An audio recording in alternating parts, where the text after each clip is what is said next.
ستر يوم القيامة. ومن أسباب الستر يوم القيامة ألا تفضح مسلما، ولا تفرح أبدا بأن يفضح مسلم، ولا تسعى بخطوة ولا بكلمة ولا بيدك ولا ببلوتوث تنشره ولا بأي شيء في فضيحة أحد وقع في معصية، فإن باب التوبة مفتوح، لا تدري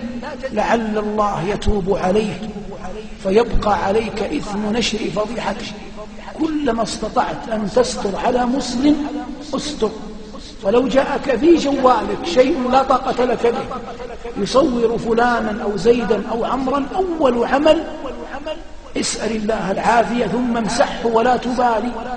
فإن من أعظم ما يدخره المسلم عند ربه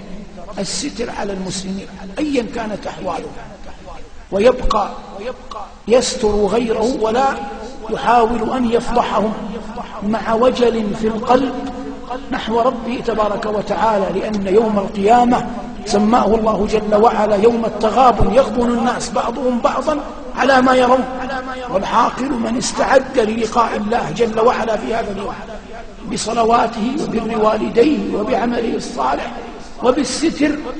على المسلمين، بالستر على المسلمين.